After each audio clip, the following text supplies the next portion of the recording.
And I'm just happy to be back at the mic here at WGBB after a couple of weeks away. And this is the perfect time for those of you who are listening to call in and talk to me and get on the air and be on the radio and be part of this experience in this potentially new America. Well, we'll see. How different will it be? How much will change? But I have to say I was pretty happy and proud, like so many other folks, on Tuesday. Not because I'm so incredibly excited about Barack Obama or that I think his policies are so much better than McCain's would have been, but just because it was time. Just because I would have voted for the skeleton of a manatee over anyone the Republicans were running after 8 years of that administration. And I'm so glad that America finally came around and realized that, you know, they didn't get it in 2004. George W. Bush won the popular vote, and he won the electoral vote in 2004, unlike in 2000, when he was appointed for all of us. Then he won out and outright, because people thought, well, we should be in Iraq, and that things in Iraq would get better, which actually they did. But it took about a year into George Bush's second term, when the whole thing turned, and people realized that the Iraq War, whether we were winning it or losing it, was a mistake to be there to begin with, and that we were letting the Afghani War slip. And then, of course, 2 years later with gas prices, and then the banks and Wall Street, and who can forget Hurricane Katrina? I mean, America just realized, okay, George Bush, he's finished. We shouldn't have reelected him. We should have just flushed him down the toilet, but what can you do? Well, then you had McCain being in the really untenable position of being in the Republican Party, the party that had been in power for 8 years, and ruining things for 8 years. And so he's part of that party, though. He's not an independent. He's not in Working Families. He's not in some other Labor Party. He's in with the Republicans. They're his people. So all those folks who have been there for 8 years are still the muscle behind pushing him up. And yet they're telling him, whatever you do, distance yourself from the guy we've had in power for the past 8 years. Oh, yeah, yes, we elected George Bush the first time, we elected him the second time, he's our guy. When McCain starts to run and the country is falling to pieces, now they've got to tell him, well, yes, you're running, but you're not George Bush. Tell everybody, make sure that they know that you're not George Bush. And it's true, I believe that about McCain, that he is his own man, and that he wouldn't necessarily be completely like George Bush, or that his policies wouldn't be the same, or that he wouldn't be his own person in making the decisions. He wouldn't be a puppet to the strings of someone like a Dick Cheney, the way George Bush was. The problem is that if McCain had gotten into the White House, if he'd gotten into power, the people behind him would still be the same people who were running things for 8 years. It isn't just about the guy on top, or the president, the vice president, the secretary of the Treasury, the secretary of Defense, and a couple of other people who change, who are different.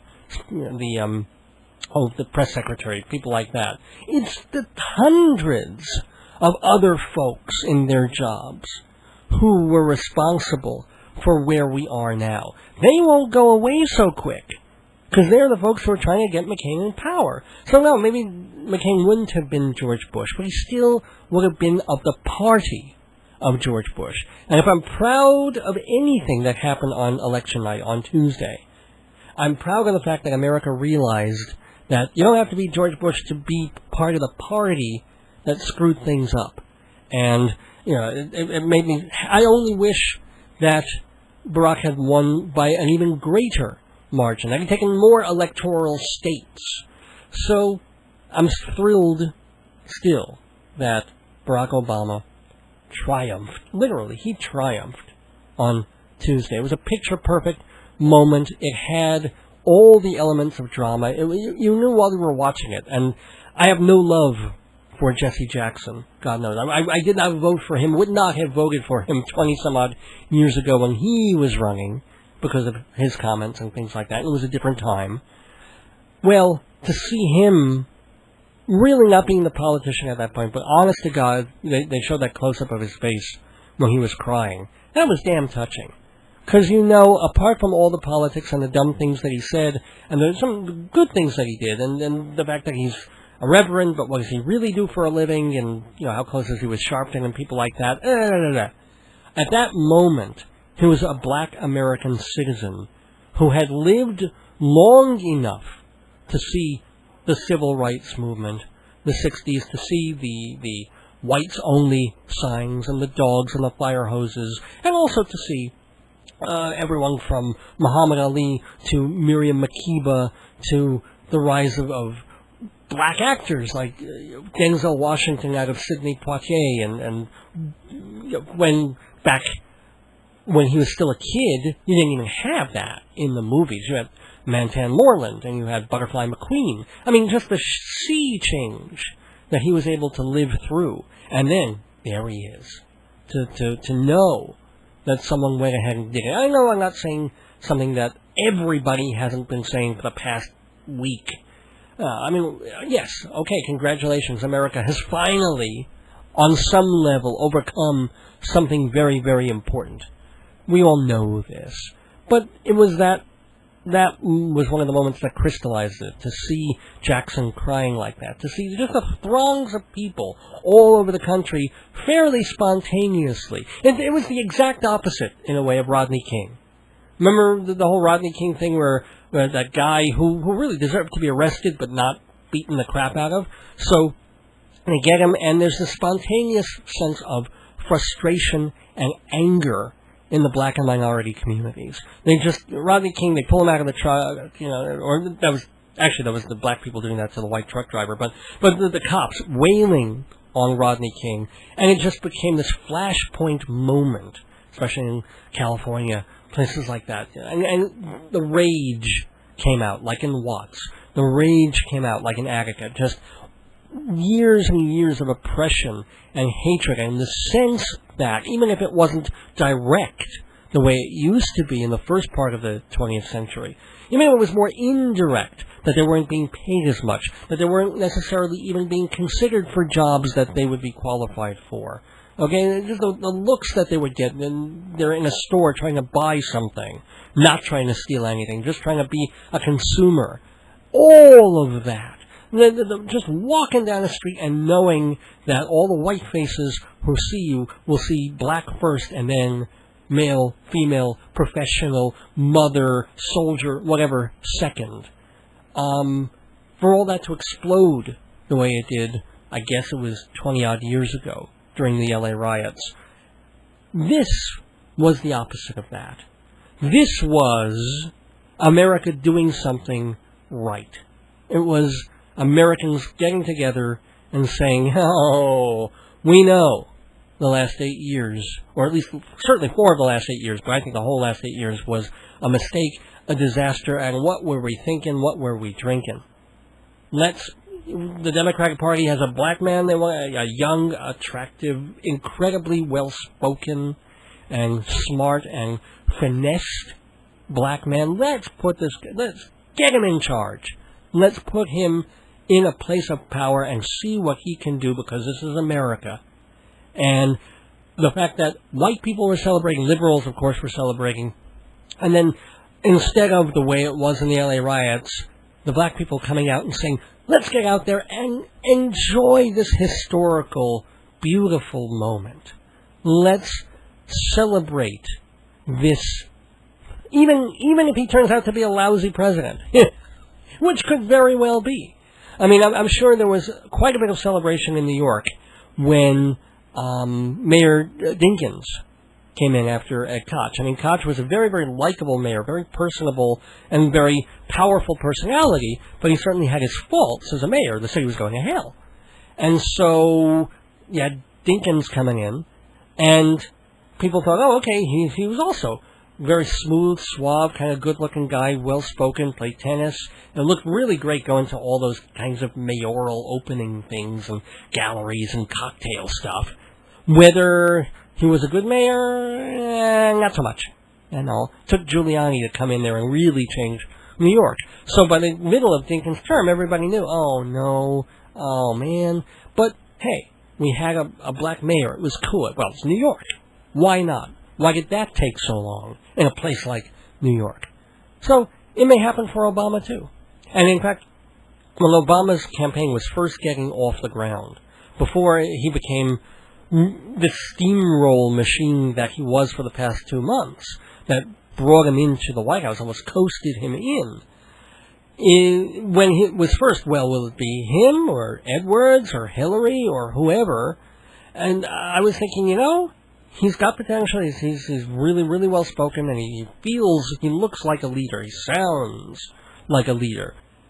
We felt that way also to an extent when Jimmy Carter came into the presidency in 1976. Because we'd just been through all those years of Nixon. And people hated Nixon even before Watergate.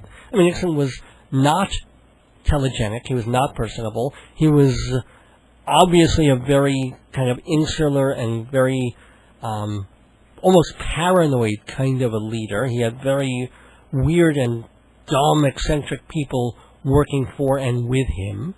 He kept the war going for much longer than he had to. He could have gotten us out of Vietnam much, much quicker. And, all that kind of stuff. But he did some good things. This is not about Nixon, not about him going to China and the economy and things like that. This is just about saying that after all those Nixon years, and then on top of that, the scandal, the shame of something as sleazy and dumb as Watergate, in swept Jimmy Carter because he was young, he had that great grin, smart guy, certainly. I mean, don't be fooled by the big hair and the teeth and all that. He was a very, very smart man and a humanist, someone who really seemed to care about people because he came from the people. He was a peanut farmer. And so we're happy to vote for him, happy to get Nixon and Ford sweep the Republicans out. That's what we did in 1976. We swept the Republicans out of the White House to get the stink of Watergate away and elected Jimmy Carter. Well, he's one of the worst presidents in the last 50 years. Oh well, that's how things turn out sometimes. So I'm not necessarily saying that Obama will be this wonderful, marvelous, brilliant president or an effective leader. Just because you can give a really effective speech does not make you the person who can get the job done. In some ways, and I'll even say this now, I'm almost a little disappointed that McCain didn't run on the Democratic ticket, because I would have voted for McCain then. Because I wanted Democrats in the White House to sweep the Republicans out. And I kind of like McCain. His style is nowhere near as smooth as Obama's, of course. But he also seemed like the guy who would roll up his sleeves. Well, if he could lift his arms. But he'd go in there and, well, let's try this and let's do that. And, well, don't tell me you can't do that. Just do it this way. And you get the feeling that he really tried to tackle things. Almost like a garage mechanic kind of, or a plumber.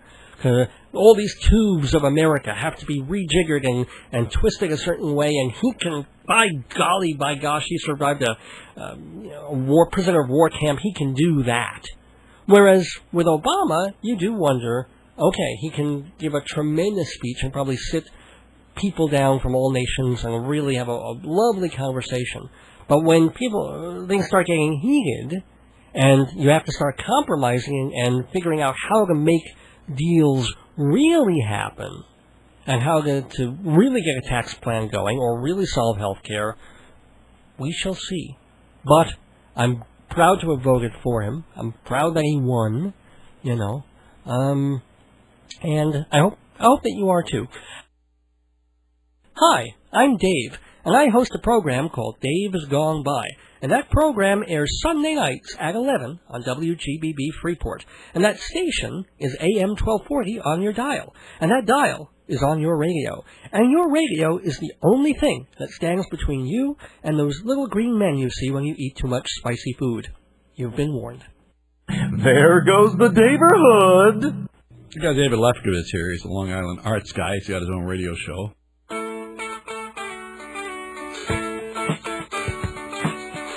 Greetings from Long Island, where every highway is a sunrise. It's time for Dave's Gone By, an hour of comedy, talk, and music brought to you by Total Theater, with your host, Dave Lefkowitz. You've never heard anything like it, so sit back, relax, squeal if you must. Here's the host of Dave's Gone By, Dave! Tropical hot dog night.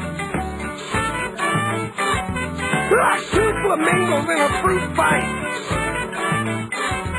Every color of day, whirling around at night.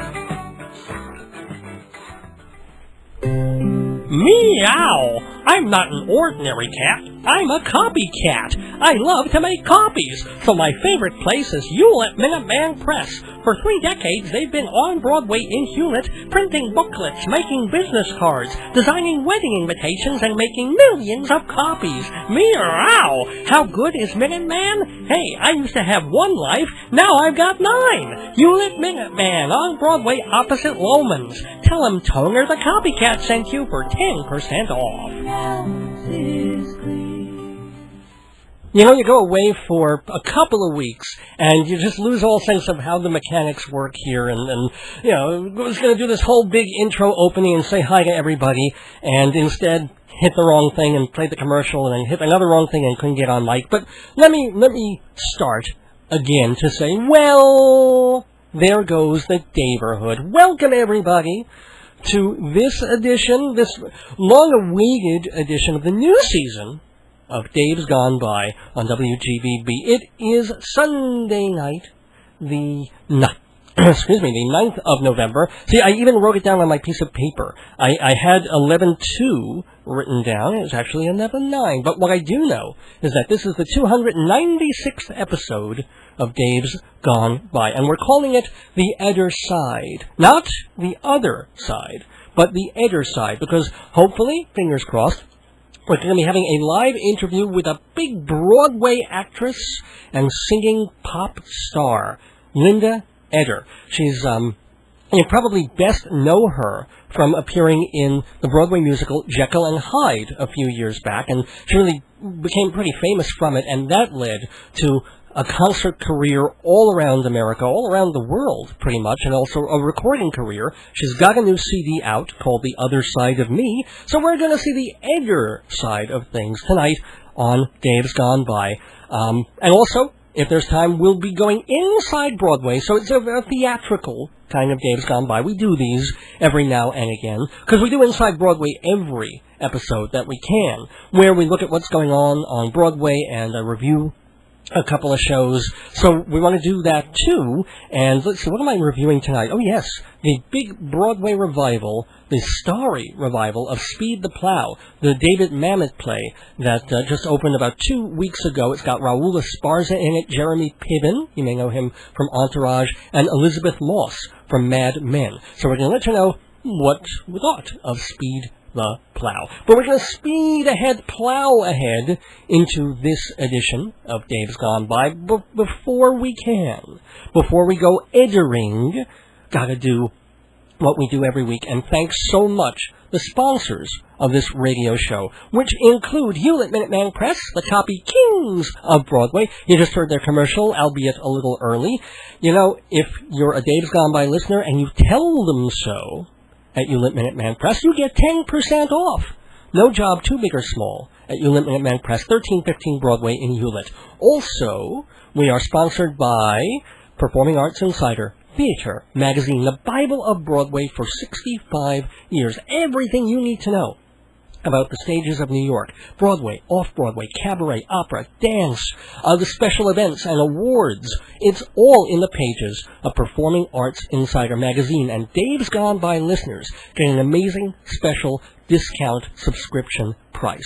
All you got to do is go to performingartsinsider.com to find out more about this wonderful journal, or go to davesgoneby.org to find out more about how you can get your discount. So, those are two of our sponsors, but are those enough sponsors? Oh, no. we always welcome more. In fact, our newest sponsor, our most delicious sponsor, is the Woodrow Delicatessen, located at 1342 Peninsula Boulevard. It's in the Peninsula Shopping Center, 1342 Peninsula Boulevard. It's been there since the 1970s. I know the owners, and my family, my parents have been going there since we moved to Long Island 30-some-odd years ago. Go there almost every week for the best, the freshest, most delicious kosher delicatessen you can imagine. I mean, everything from roast chicken to Polynesian chicken, pastrami, turkey, fresh off the bone, great hot dogs, Hawaiian chicken salad. It's not something you would normally think about, but they do it with mayo and walnuts and little chunks of pineapple. It's fantastic. You've got to go to the Woodrow Delicatessen on Peninsula Boulevard. Go to woodrowdeli.com. Now, it's only one W in there. It's the W that starts. woodrowdeli.com. They leave off the last W for something or other. We're still trying to figure out where that other W went. And this program is brought to you by Fancy Schmancy Balloons for all your party decorating needs. I would have my usual guest co-host Jeff Goodman telling you about that because he runs and owns and operates Fancy Schmancy Balloons, but he's late. See, the more things change, the more things remain the same. Here we are on hiatus for a couple of weeks. There's all sorts of questions and turmoil and blah, blah, blah. Meanwhile, here we are. We come back. It's 11 o'clock. Things are exactly the same as they were, thank God. And where's Jeff? He's late, as usual. Oh, well, I hope he's on his way, because it'd be great to have him here tonight. But give Jeff a call during the week at 516-797-3229. 516-797-3229 for Fancy Schmancy Balloons. Your party needs a fancy schmancy something. I've got to work on that. Too. Got to get these logos going and these new phrases as we go into our new season. Well, anyway, we're going to take a little bit of commercial break, and then we're going to play a little bit of the music of Linda Eder, and then if the stars are aligning correctly, and I do believe they will be, we'll have Linda Eder on with us on Dave's Gone By tonight. So don't go away. Stay with us. Great to be back. Great to have you all back, whether you're listening on your radios at AM 1240 or at davesgoneby.org to the live audio stream.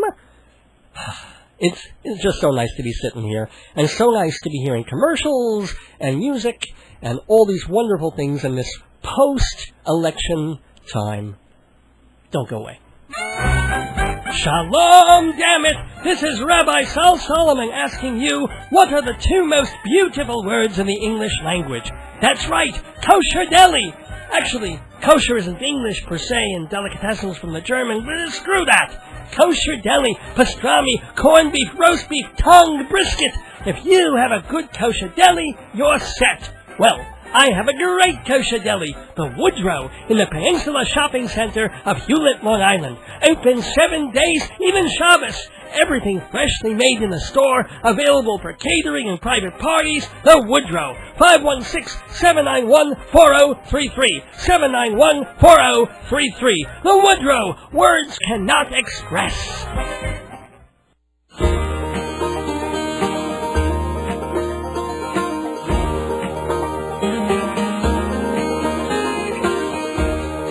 Been down this road before. All of the signs, they look the same, but something has changed with time, and I can't put my finger on it. Maybe I missed the turn, or maybe I finally found my way. There's something inside of me tells me that I might not be ready for this. I'm on a ledge, about to fall head first into something so deep I just might drown. Close my eyes and hold my breath, say a prayer for love. Take a chance when my heart says go. Give my all and all I know. Do my best, believe it will be good enough. This is my prayer for love. Been flying blind so long.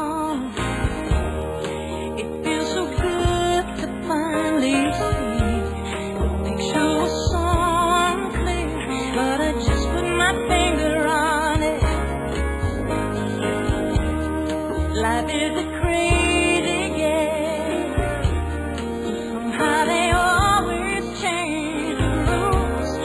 No matter how I play, we're to lose all the same. I was born to do this, out on a ledge, about to fall head first into something so deep I just might drown.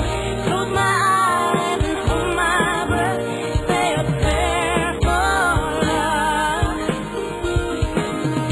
Take a chance when my heart says go. Give my all, that's all I know. Do my best, believe it will be good enough. This is my prayer for love.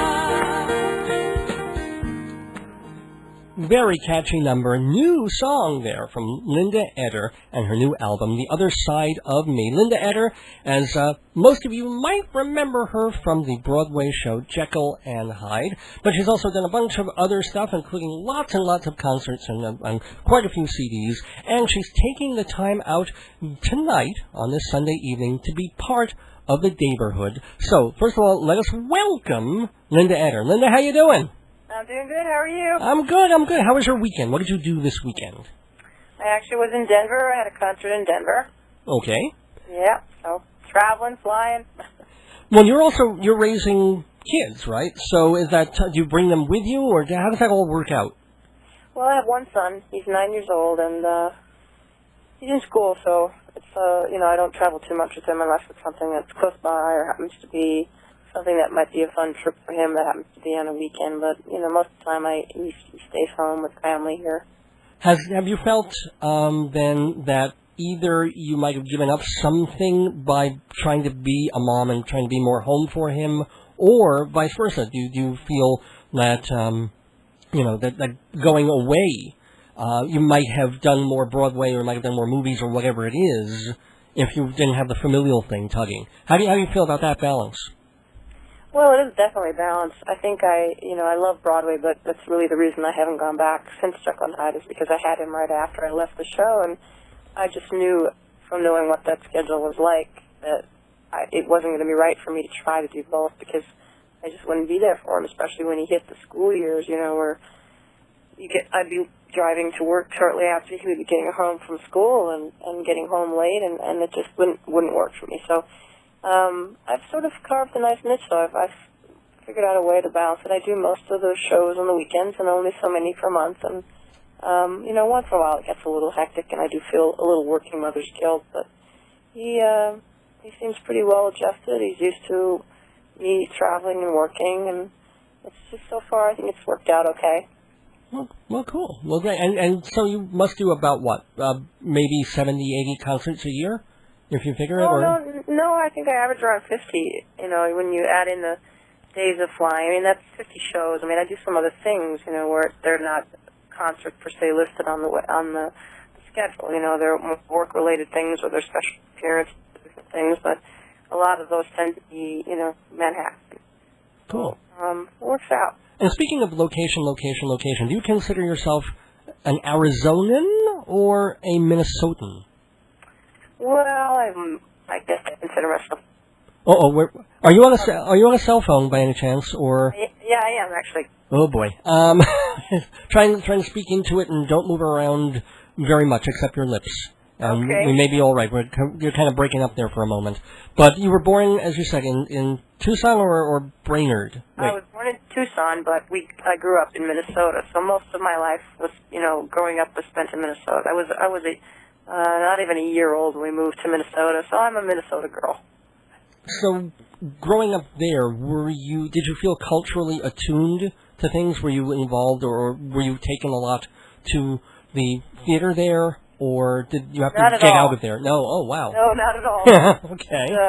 I didn't see my first, theatrical production until I was a teenager, really. What was it? Do you remember? Yeah, it was Evita. It was a touring production of Evita. Do you remember who the actress was? No, in fact, it was the understudy of the understudy who went on that day. I think it wasn't even the lead, but it was, it was a great piece. So I don't really remember being disappointed by it. The actress who played Wheezy on the Jeffersons, I think. No, right.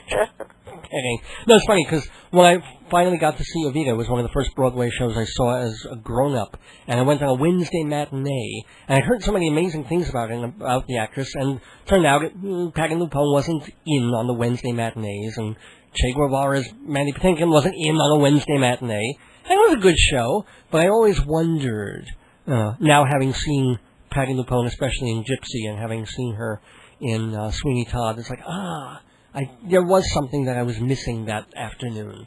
Now I kind of get the sense of what it might have been. Oh, well. Did you? Well, yeah, there's no question that, their leads are cast for a reason.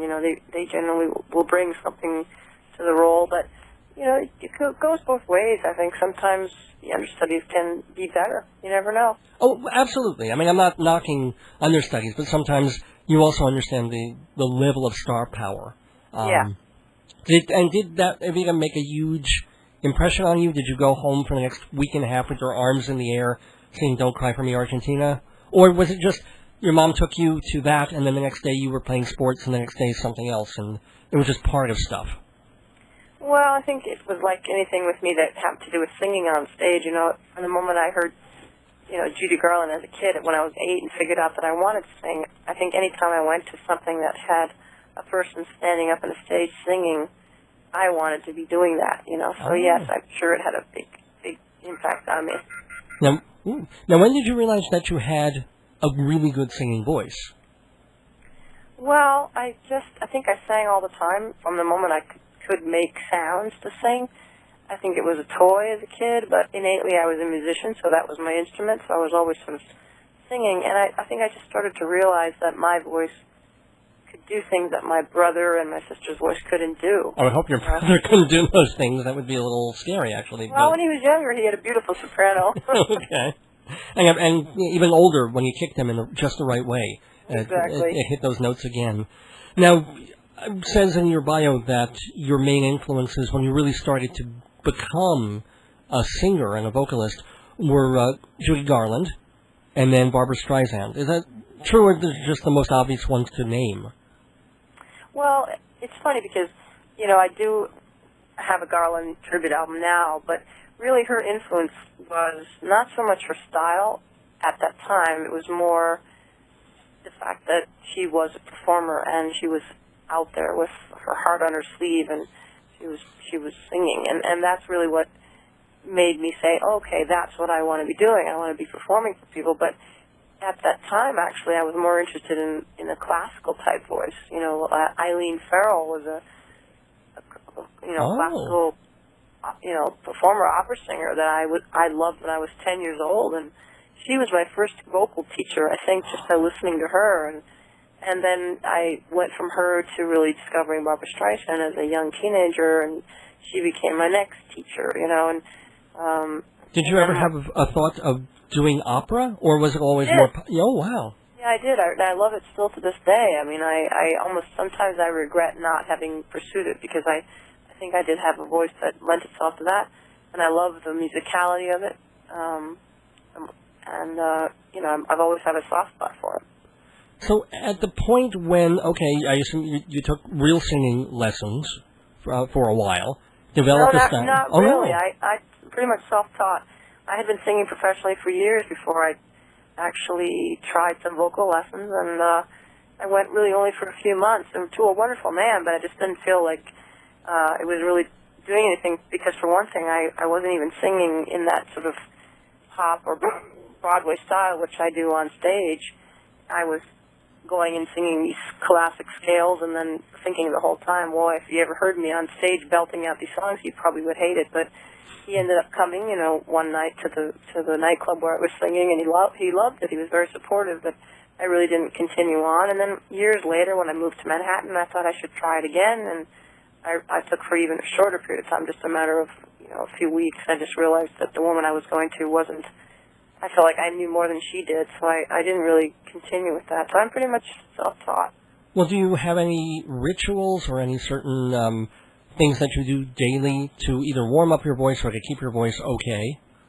No, I don't except that now that I'm older, I'm 47 now, and now, it's only been in the last few years that I've even consciously thought I need to spend more time and be more careful about actually warming up. I used to just, bounce right out of bed and sing. Basically, I'd go right out on the Broadway stage without even having hardly warmed up. I always had a very strong voice, and I'm not recommending that, and it probably wasn't good for me, and that's why now I'm much more careful. About warming up and having a good slow warm up and taking care of myself. Well, let's hear a bit of Linda Eder's voice, fully warmed up and fully delightful.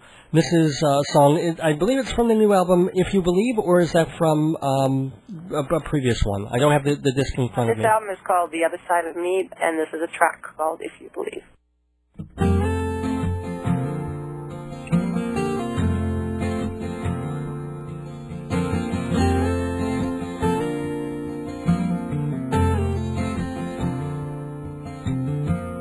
Sometimes it'll hit your heart like a falling star out of a clear blue sky.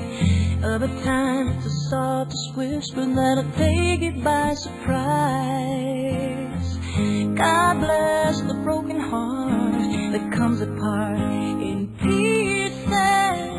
Doesn't everybody fall in love when they least expect it? No guarantee it's on your side. Gotta hold your head up high. Gotta hang on and be strong. 'Cause who hasn't had their share of the hard times yet? But one day they'll be gone. If you believe in love the way I do. If you believe in love the way I do.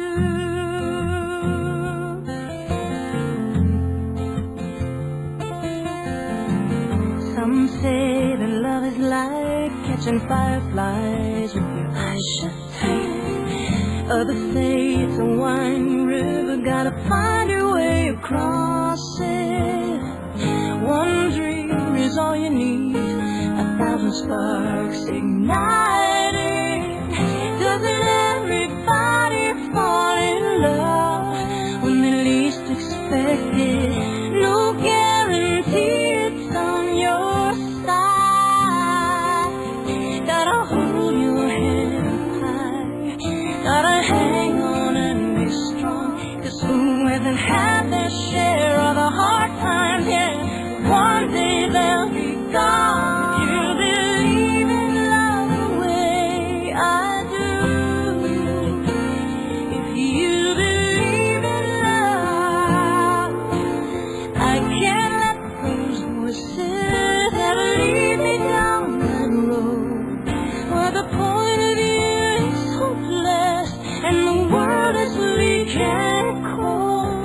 I know it's crazy out there, but I still choose to believe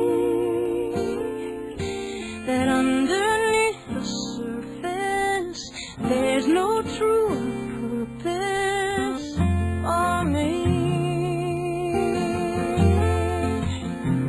If you believe in love the way I do, if you believe in love, I do.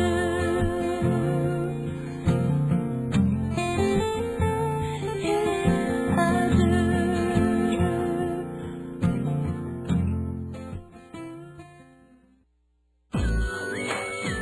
Old episodes of Dave's Gone By don't die. They just get archived on CD and on the internet.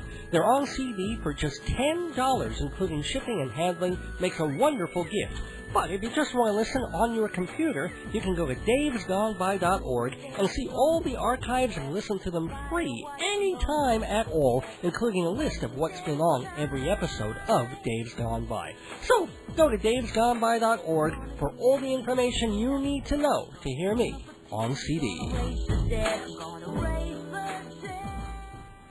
Welcome back to Dave's Gone By on this Sunday night, November 9th, and we've been listening to the words, speaking to, and the music of Linda Eder. We just heard If You Believe, which is, I think, a very, very appropriate song for this week, because before I forget, I want to thank all the folks who believed in and supported this program over the past few weeks and made that known to the station, and very, very happy about that, and that's why we're still here. So yay. And Linda Eder is still here with us. Linda, you there? I'm here. Hello, Linda. So, your new album is called The Other Side of Me. I mean, we can kind of guess why you named it that, and especially from listening to that kind of song, as opposed to what people might suspect that you usually sing. But why don't you tell us more about how this album came about? Well, I have made several, and I have made, albums that are standard-esque in style. I've made some Broadway records. I have done a few things that are a little more popish, but then I did the tribute album to Judy Garland. So in the last several years, my concerts have gone a little more toward, the standards and Broadway, and the band configuration even became more of that. I didn't have a guitar in the band anymore, and it became more horns, and I really was missing that sort of more pop element, because I used to have a bigger mix, and in reality it was time to make another record. The record company had come to me and said, to make the next record, and I just didn't really know what I wanted to do. I just felt I didn't want to do the same thing, and I came with the idea of going back really to my beginning, before any real influences as far as making records or picking styles of music. When I would pick up a guitar, I had a cheap little guitar that I bought as a teenager, and when I sat down to write, that's what I wrote. It was always country pop, sort of Americana kind of music, and I knew that's really what I wanted to do. I wanted to do something that was more radio-friendly and more true to who I was off stage. So what are the kinds of folks that you listen to? Who are some of the artists and singers and songwriters? I love Faith Hill. I love Sheryl Crow, Sarah McLachlan. Oh. Yeah, I really, that tends to be more the kind of music that I listen to. It might be surprising to some people. They might think, I used to be, yes, as a young teenager, I was definitely playing Barbra Streisand records all the time, but I really don't do that anymore. I'm much more innately that, so that's what it's become for me. I like pop. I like Americana. I listen to people like John Ondrasik, who's the lead singer for Five for Fighting. I love his voice. Train, I love. Oh, yeah. I love guitars. I mean, I think of all the instruments, really, acoustic guitar is my favorite. Can you play? I do. I play a little bit. I used to play, when I was writing back then, and since I started writing again, I really wanted to pick the guitar up, so I bought another guitar a couple years ago and started to play again, and I really enjoy it. It just is a little bit more natural thing, and I like to write on the guitar because the rhythms of it and just the way it works for me, it really works out well. Yeah, that's the thing that people also might not know about you if they just know you from Broadway or seeing you on Star Search, and we'll get to that as well. But you've written at least one song on the new album, The Other Side of Me, called Waiting for the Fall. And do you have trouble telling the record company, hey, look, I'm a songwriter too, and they say, no, we want you to cover Judy Collins, and we want you to work with these established post-Tin Pan Alley types, and we want you to do a Broadway song. Is there any kind of problem with that? Or are they totally cool to hear your song and they're like, sure? Yeah, well, they weren't even aware that I wrote because I hadn't written for so long. I married a songwriter and suddenly I stopped writing. But it wasn't his fault. It was just that the influences were there to go the more standard-esque and Broadway route because that was his love, and I certainly enjoyed it too, and I wouldn't ever trade that musical part of my life. But now that I'm back on my own, the influences are just me again, and that's when doing this country pop Americana sound came back, all of a sudden my writing instincts and my desire to write came back. So I started writing again toward the end of the process of the record, and that's how we came up with the one song. And I have a couple more songs that I finished recently that I wish that I had finished them sooner because they would be on the record. But I'm just happy to be back at that. I really enjoy it, and I think I have a knack for it. And like anything, you know, you'll hear so many people in this business say that if you're a singer and you can write, you should really write for yourself, because that will tend to be the best songs. You know, if you can have the ability and the songs are any good at all, they're usually the best for you. And when you're in concert, do you feel a little something extra, a little something different when you're doing your own song as opposed to covering someone else's? Absolutely. There's nothing to compare to. You're the standard. You know, it's yours. The words are yours. So there's a total 100% comfort, you know, in that.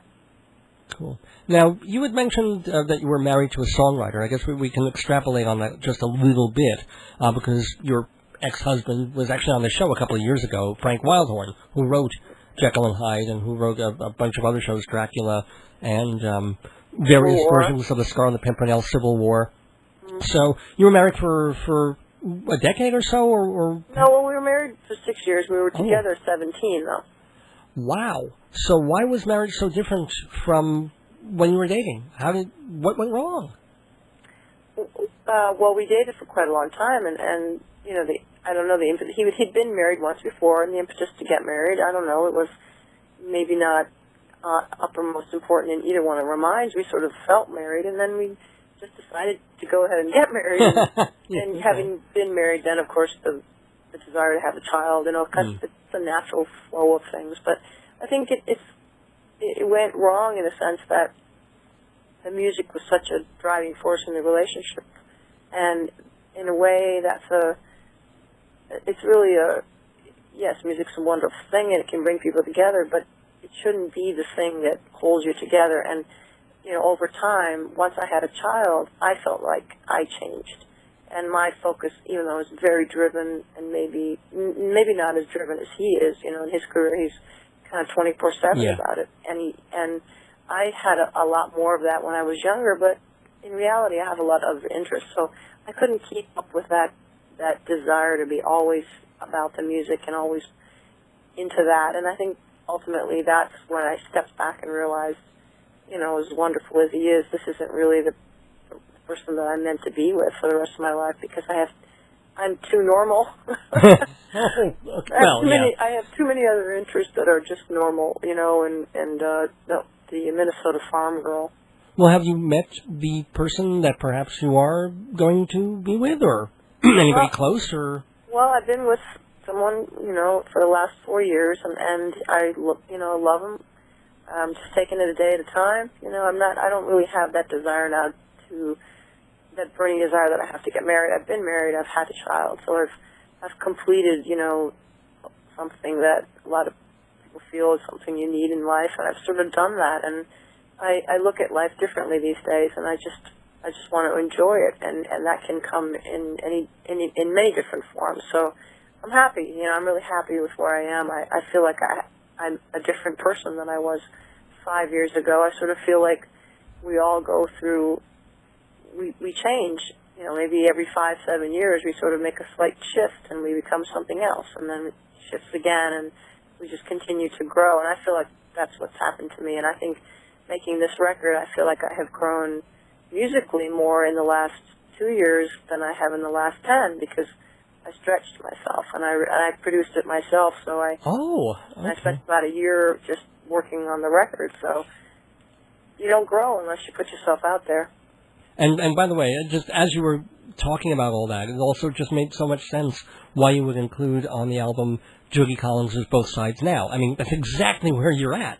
Because now you've looked at everything for both sides now. You were win and lose, you know, up and down, love from both sides. And, it just struck me that, boy, oh boy, it isn't just that song's a chestnut. It probably really resonated with you on some level. Yeah, it did, and it does. And so many of the songs on the record, that's why I chose them, you know, because they all said something that felt good to me in where I am in my life right now. And you know, there are some sadder songs on there. I'm good at singing sad songs, but in general, it's a very uplifting record. I didn't want a lot of slow ballads. I wanted songs that felt good, and what it really is. I think it is radio friendly, and it's very car friendly. It's a good road trip kind of record. You know, it just feels good driving down the road with it on. You know, it puts you in a good place. And not only that, the cover has a lot of trees and leaves, and the back has some leaves on it. So it's a green car. If you have a hybrid car, it's a good kind of hybrid car record as well. When we hear, when we go out with Linda Eder here, we'll hear one more track from her. But also, just want to ask you one or two more quickie questions, if I may, because I got to ask about the Star Search thing, because I was never a viewer of that show, so I didn't really even know about you until Jekyll and Hyde. What was it like being on American Idol before it was American Idol? A lot easier than it is today. Why? You know, How? They couldn't speak to you. They couldn't give you comments. They could just. We had 4 judges per show, and they would just give you a number. They couldn't say things to you, and you know, it was hard enough then. It's very hard to get up and compete with something that's so personal to you as singing. You know, it's if you truly are a singer, it means you're somewhere. Your voice is connected to you as a person and your emotions, and so it's devastating, really, to lose. And I was fortunate; I never had to, but I watched people that I would get to know as shows were going by. I would get to know them, and I would watch them lose, and I would see them smiling on the camera, and the minute they stepped backstage, I saw what happened to them. So I can't imagine what the kids on American Idol are going through. I think, yes, it's a good show and that it's given careers to people, and, we need outlets like that. But I think, all in all, Simon Cowell in particular, that they've damaged, the fragile psyche of a lot of young kids out there. So if you were to give advice to someone going on that show, it would be toughen up, or what would it be? Boy, that's a good question. I don't know if anyone's ever asked me that. I mean, every other question I've asked you've been asked. Gosh, I gotta think of some more interesting questions then. Well, no, I'm sure you've asked some that other people haven't, but that one is a pretty profound one that I can't immediately even answer. I mean, I don't know what I would tell them. I think it would depend. I would say to some of them, I would say, look deep in yourself, and is this something you really want? Because you're taking a chance, and if it is something you really want, then know that it is, and don't let what you hear go too deep, because of the fact that it's only one person's opinion, and this world has so many people in it, and you can be successful in many, many, many ways. There are audiences out there for you. So if you really love it and you stick with it, you'll find your audience. And that's certainly been true of you from the very beginnings, when you were singing young, and then 25 years old, you were already on Stars, or no, you were singing in Hollywood at that point. I mean, you were already a featured headliner, and then on to Broadway, and now on to a concert career, and the new CD, The Other Side of Me by Linda Eder. We're going to play an older track of yours, but I want to thank you very, very much for being in the neighborhood. It's been absolutely a delight to have you. So when can people see you next round these parts? Do you know?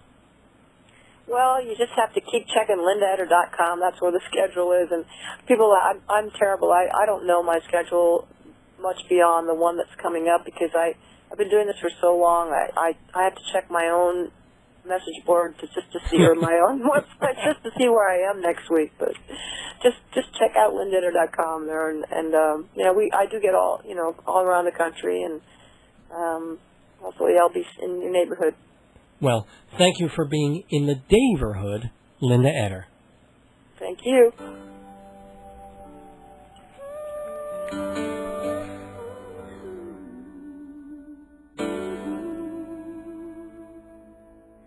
Everybody's searching for answers.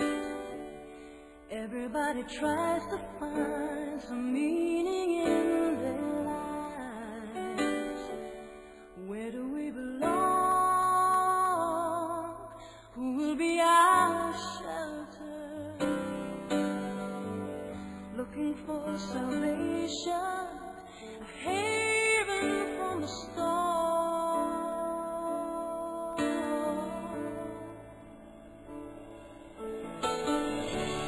We all need something to believe in. We all need a light to see us through. We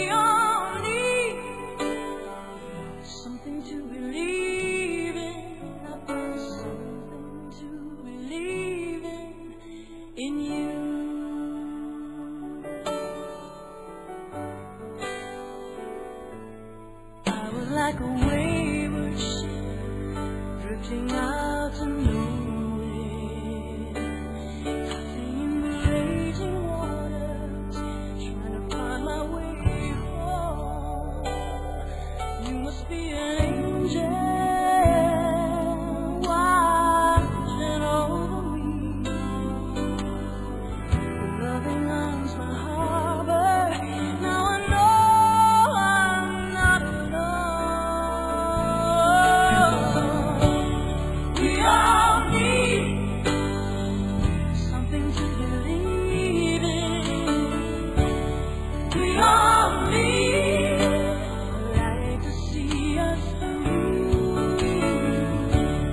We all need something to believe in. I found something to believe in you. And now that I found you, I'll never let you go. Never let you go. Now that the search is finally over, you're the only truth I have to know.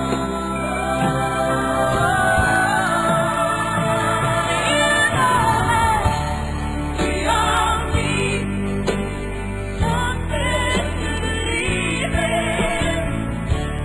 We all need love. We all need something to believe in. Something to believe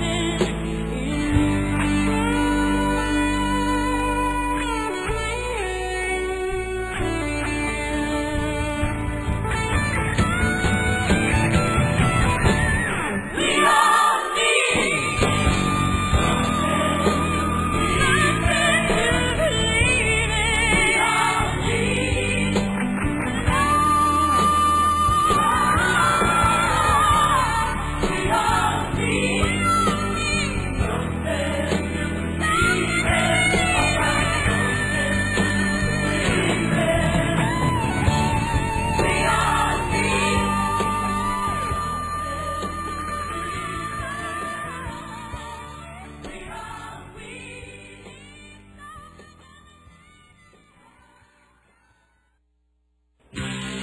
In this world, you gotta give to get.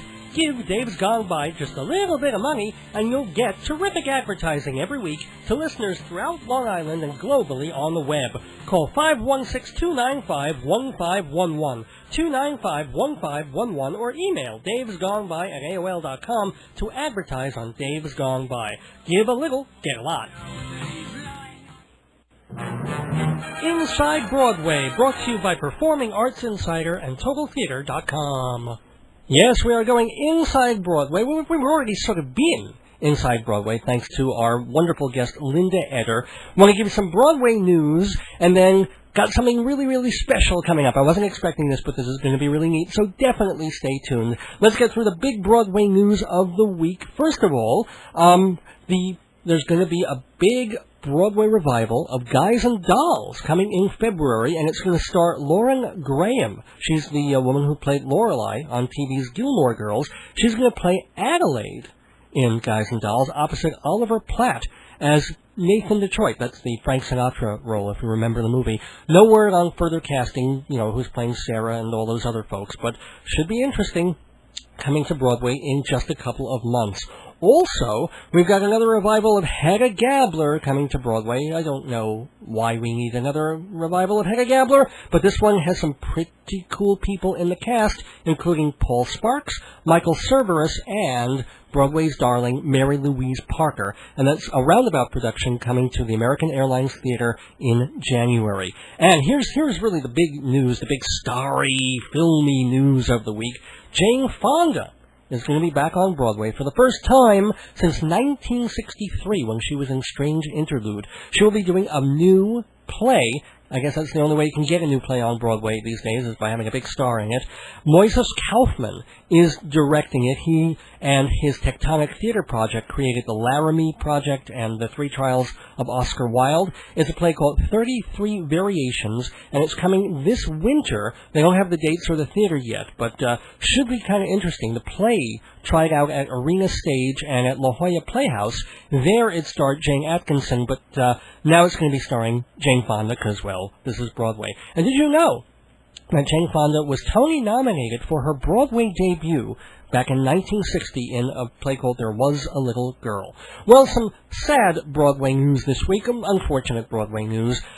Tale of Two Cities closed. It was supposed to close a week later, but economics being what they are and the reviews being what they are, it closed today after only 60 performances. Want to give a big chin up to Jill Santoriello, who wrote the show and who was a guest on this program a few weeks ago. I think it'll still have a life in the regionals and certainly on tour, because the audiences liked that show. They did, I promise you. So we haven't heard the last of her or of Tale.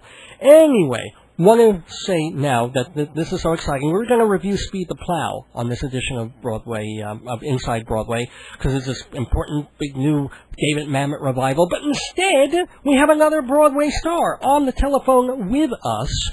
She's been on the show before, just a few months ago, talking about Golda's Balcony that she was doing. Now she's in an off-Broadway hit, such a hit, ladies and gentlemen, that it was sold out. They extended it a little more, and now I think they're even trying to bring it to Broadway. It's a play called Irena's Vow, and it stars our special Inside Broadway guest, Tovah Feldshuh. Tovah, welcome to the neighborhood again. Thank you, David. How are you? Thank God I'm good, and how are you? I'm glad to have gotten home from the evening show. We did 4 in 24 hours, so it's been very exciting at the Rose Nagelberg Theater of the Baruch Performing Arts Center on 25th between 3rd and Lexington, where Irena's Vow is now playing through November 25th.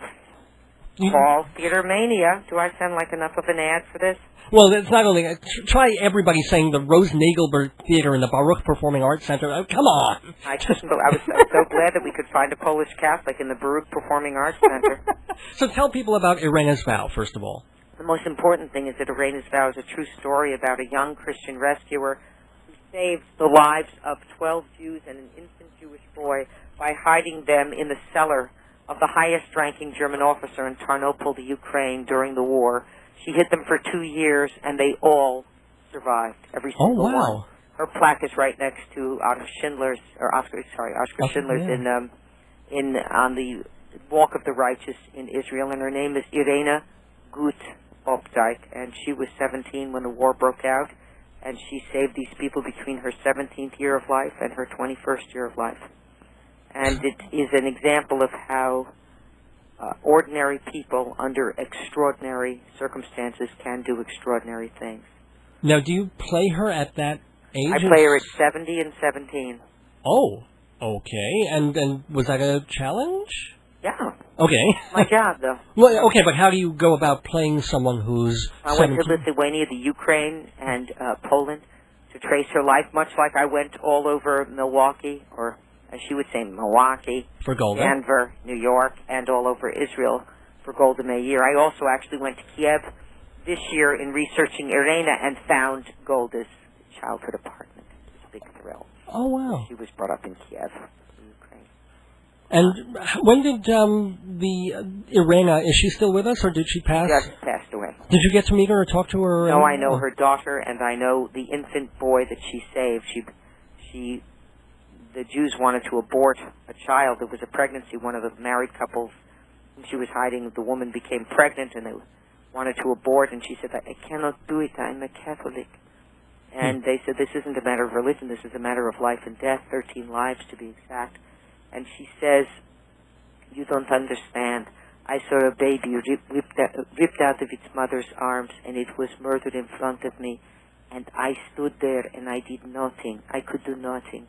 And I saw the mother of that baby shot to death in front of me, and I could do nothing.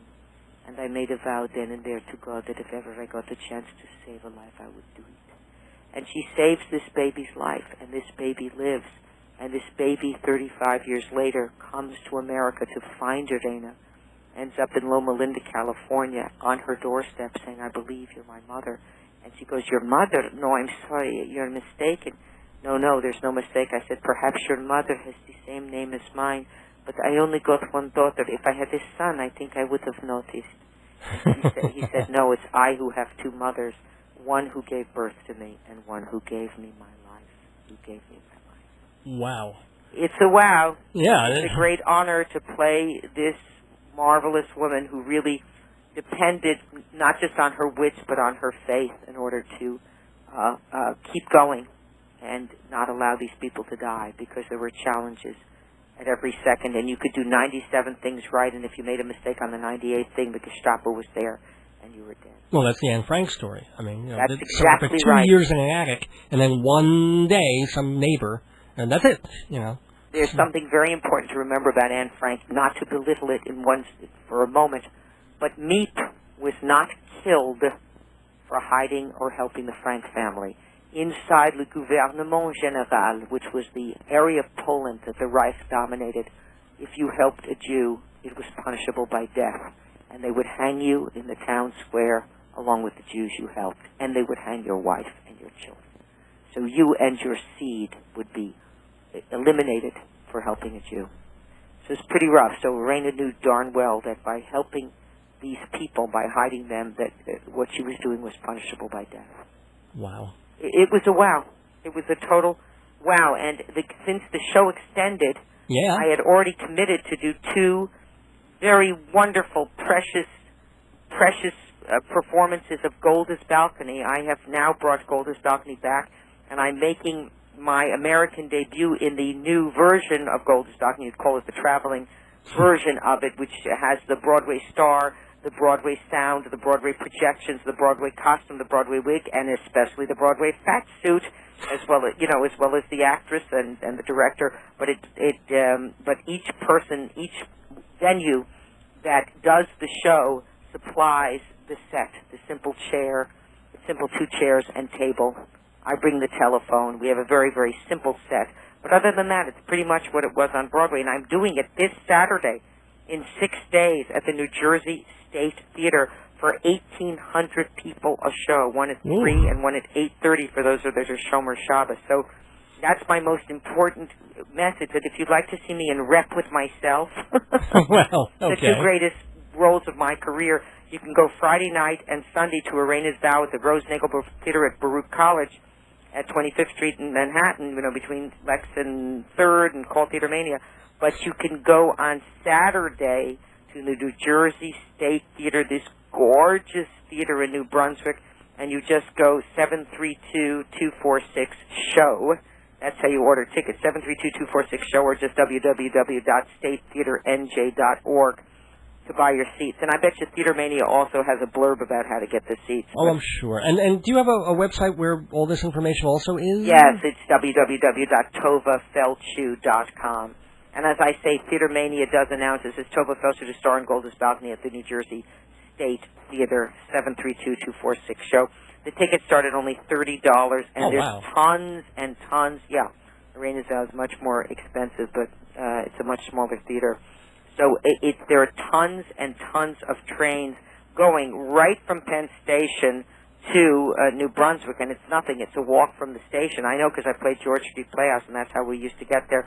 I personally prefer the 158 because it takes 49 minutes. You're in New Brunswick, and you can walk right into the 3 o'clock matinee. You've timed it. There you go. It is. Well, I wish we had much more time with you again, Tovah, but it's actually 11:57 p.m. Thank you, David. Well, yeah, so stay on the line, because I want to tell everybody also that coming up in just about 2-3 minutes is going to be a new short show hosted by David G. Myers called Reflections on the Light. So stick around, and then Gospel All Night Till the Morning coming up after that. So, Tovah, don't go away. Listeners don't go away, because we're going to finish up Dave's Gone By, this wonderful episode. And thank you, by the way, Tovah, for being in the neighborhood. My pleasure. Right after this. We've just been inside Broadway, thanks to TovalTheater.com and Performing Arts Insider. If they asked me, I could write a book. Well, they did ask me, and I did write a book. A collection of my comedies called Marriage, Babies, and the End of the World. If you like farce, there's The Triple Wedding. If you like dark comedy, there's Last Respects. If your taste runs to the absurd, Blind Date. Something for everyone in Marriage, Babies, and the End of the World. $20 hardcover, $12 soft. Buy it now at 516-295-1511 or through the Dave's Gone By website.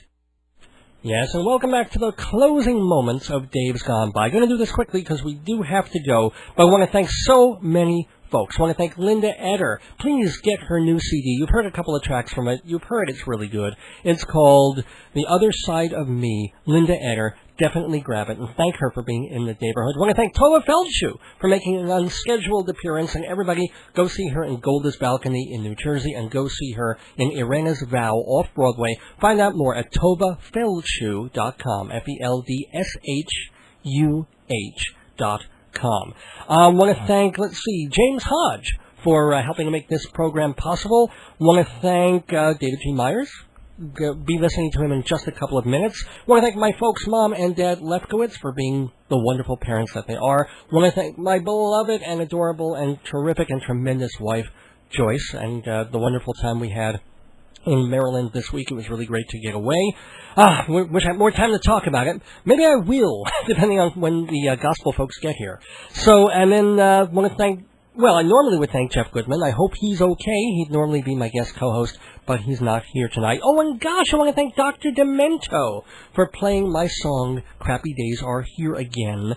I knew when I recorded that song, that novelty number, that it was right. Sometimes, as Linda Eder was saying about a song, it's right for you, and it says what you wanted to say, and I just knew if I sent that in to Dr. D, it had a good shot of getting airplay, and he did. He played it last week. So thank you, Dr. Demento, my second song on his show. That was a real lift me up this week. Want to thank our sponsors, Woodrow Delicatessen in the Peninsula Shopping Center of Long Island, Hewlett Minuteman Press, the copy kings of Broadway, with 10% off for Dave's Gone By listeners. Thank you to Performing Arts Insider Theater Magazine, the Bible of Broadway, for 65 years. Go to performingartsinsider.com to find out more. And Fancy Schmancy Balloons, 516-797-3229 for all your party decorating needs. 797-3229. And also check out TotalTheater.com. That's kind of this overall big old, not corporation, but business that runs all these other little businesses here. TotalTheater.com with 2,000 theater reviews online anytime for you to read. Let's see, wanted to say... Don't really have time to say farewell to Jimmy Carl Black of the Old Mothers of Invention, but he died last Saturday, so sorry to hear that. And farewell to Studs Terkel and all the wonderful and biographical and sociological work that he did, and also to media, and I guess he was also a movie and theater critic for a while, John Leonard, who died of lung cancer on Wednesday the 5th. So, some ups this week, some downs this week, but I'm just so happy to be here with you all. For more information about Dave's Gone By, please go to my website, davesgoneby.org. D-A-V as in Victor, E-S, goneby.org. It is time to leave the neighborhood, but don't go away, because David T. Myers got a cool theater show, and Tovah Feldshuh is going to be back with him, so stick around.